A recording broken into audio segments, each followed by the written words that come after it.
Rewa motor transport association ने collector कार्यालय में पहुंचकर दूसरे प्रदेशों से रजिस्टर्ड गाड़ियों पॉइंट 2 के अंतर्गत एवं ओवरलोड वाहन के संचालन के संबंध में सौंपा गया ज्ञापन। Rewa motor truck transport association के पदाधिकारियों द्वारा बताया गया है कि रीवा जिले में दूसरे प्रदेशों की गाड़ियां जो अपने रीवा जिले में ही माल भाड़ा ले जाती हैं, जो कि कानून अपराध की श्रेणी में आता है। रीवा में नॉन-वेज पॉइंट गाड़ियां ठेकेदारों द्वारा ओवरलोड संचालित कराई जाती है, जो नियम विरुद्ध है, तथा जो गाड़ियां ओवरलोड नहीं ले जाती हैं, ठेकेदार द्वारा माल भाड़ा नहीं दिया जाता है, तथा दूसरे प्रांतों की गाड़ी अभी जहां भाड़ा के लिए संचालित होती है वह गाड़ियां पॉइंट 2 के तहत आती हैं। बताया गया है कि इसके पूर्व में भी रीवा ट्रक ट्रांसपोर्ट द्वारा ज्ञापन द्वारा जानकारी दी गई थी कि अल्ट्राटेक सीमेंट बेला प्लांट में कुछ गाड़ियां बिना परमिट, फिटनेस एवं टैक्स के बिना संचालित हो रही हैं, उस पर कानूनी कार्यवाही की जाए।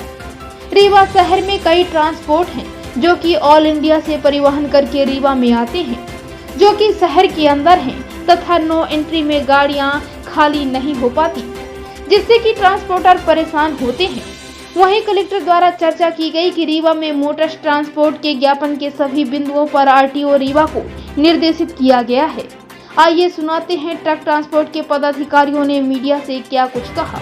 इंडिया रिपब्लिक न्यूज के लिए अविनाश तिवारी की खास रिपोर्ट। ये आज हम लोग कलेक्टर साहब को अपने 7 सूत्री मांगों को लेकर ज्ञापन सौंपा है, जिसमें रीवा शहर में जो बाहर से गाड़ियां संचालित हो रही पॉइंट 2 में, उनके खिलाफ कार्रवाई के लिए कहा गया।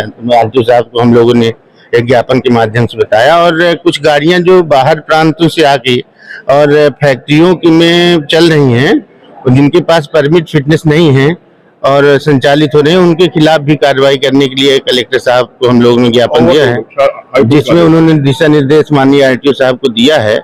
और नान में जो गाड़ियां ओवरलोड चलती हैं, उन गल्ले में, खाद में कुछ गाड़ियां इस तरह हैं जो अपने यहाँ मतलब ओवरलोड दूसरे प्रांतों गाड़ियां हैं जो रीवा में चलती हैं और यहीं पे लोड करती हैं, यहीं पे उतारती हैं। ऐसा नियम है कि जो गाड़ी दूसरे प्रांत की होती है उस गाड़ी को यहाँ पर लोडिंग और अनलोडिंग का वर्क नहीं कर सकते, इसलिए उसके बारे में पॉइंट 2 के तहत कार्रवाई के लिए आरटीओ साहब को निर्देशित किया है कलेक्टर साहब ने।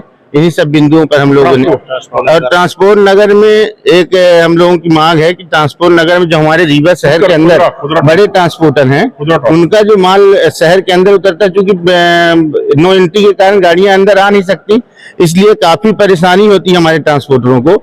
इसलिए ट्रांसपोर्ट नगर में उनको अपना ये सब काम करने के लिए स्थायी रूप से उन्हें बड़े गोडाउन टाइप के बना के दिए जाएं, या उन्हें जमीन आवंटित की जाए जिससे अपना खुद का गोडाउन बना दें।